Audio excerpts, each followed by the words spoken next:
Looking at video, which is something that I think is also a pretty big topic, we see significantly higher rates of fraud, probably about 30% higher than what we see in display. Why is that? Well, firstly, the bad guys are after money. There's no question that people are trying to defraud us to get paid. Video CPMs are much higher, and so therefore they're going after an opportunity that is much more lucrative. The other thing to remember is that technology is not as far advanced in terms of fraud detection in video as it is in display. So when you're looking at things like looping ads, or you're looking at things like video ads being stuffed into iframes and so on and so forth, the technology to detect that, the technology to identify that is not as mature as display. So naturally, when you put a burglar alarm on a house and you secure it, the burglar's going to go to the next house which doesn't have the alarm or doesn't have the security gates. That's what we're seeing now as we see a shift from display into video. We're also starting to see people tinkering around in mobile. Although it's a little bit harder to identify and apps introduce something that is not typical of browser-based activity, we are seeing a rise in mobile fraud, which will probably continue to rise as we see more and more impressions and more volume being pushed into mobile channels. And then finally, let's take a quick look at the channel. So I think it's no surprise to most people in this room that non-direct bought media has a significantly higher rate of fraud than direct bought media. Typically what we see with premium publishers or directly bought media is somewhere between 3 to 5%. And typically what we see in RTB is anywhere between 10 and 15%.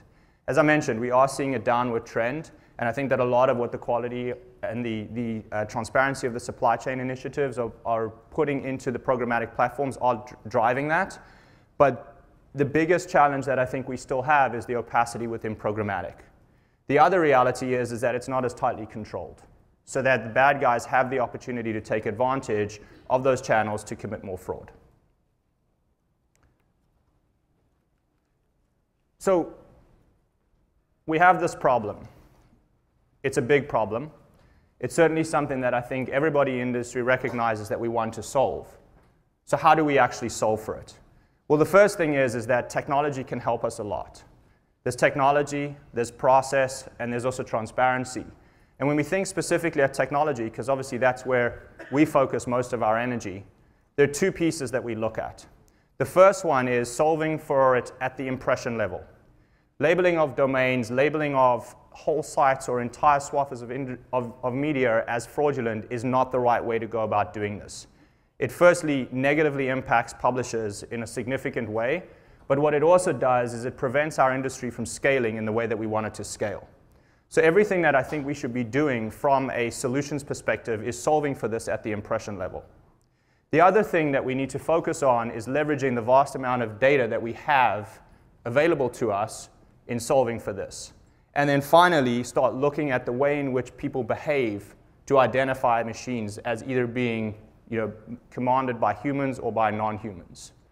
When we talk about the big data analysis, there's a lot of things that we can look at. Firstly, page structure, temporal analysis of bot activity, and things like that have a very strong association towards what we would call non-human traffic. When we see a ton of impressions being stuffed into one-by-one iframes on a particular page, that's not media that anybody wants to buy. More importantly, I don't think it's media that anybody wants to sell, certainly not in this room. So looking at that big data, looking at that footprint, and managing that at scale is something that helps us when looking for fraudulent patterns. And then finally, the last piece is looking at session-based signals. And this is highly indicative of what you might know as bot behavior or non-human behavior. When computers are doing things systematically or programmed to do things systematically, there are often very distinct signals that we can look to that will help us identify whether this machine is actually a human browsing or whether it's a bot browsing.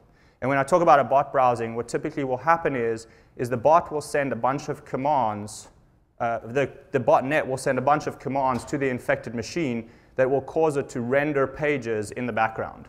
Those pages, as they're rendered, are never visible to any humans. They'll load hundreds and hundreds and hundreds of impressions of ads. They'll go to varying different sites, and nothing or none of that will ever be seen by a human. Some of those signals, which we talk about, but obviously don't want to spend too much time divulging broadly, because that gives the bad guys an indicative way of figuring out how we're catching them are things like browser spoofing, things like hardware utilization. Typically when there's a lot of activity that's being done behind the scenes, the CPUs on the machine will rise. And then also viewability discrepancies. Measurement of different viewability technologies is inextricably linked to fraud identification. For example, I pulled some data last week. We actually see that if you are purely measuring for viewability and you're excluding whether or not this machine is actually a human or a bot, we're seeing close to 60% in-view impressions, which is actually significantly higher than the industry standard. So that's something to be said about how viewability and fraud are so closely aligned. The bad guys are starting to recognize that they are going to be evaluated on a viewable impression. So we'll just render our fraudulent impressions as in view. And if your fraud detection technology is not that good, you'll be able to get paid for the in-view fraudulent impression. So I was pretty shocked when I pulled that data because I thought, well, at the very least, they would keep it in line with what we see as the industry standard, so anywhere between 40 and 45% across all channels.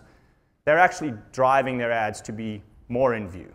Now, what happens there is you come back to the attribution discussion where if you're optimizing on a viewable impression, or if you're optimizing on some sort of a click or a view-through attribution model, you're going to start optimizing towards that impression. And that's just going to drive more fraudulent impressions. So when we talk about how we solve for this, or when we talk about how this affects our ecosystem, we have to be more cognizant of about how we're optimizing, how we're attributing, and also how much we're being transparent or forthright about what we're selling.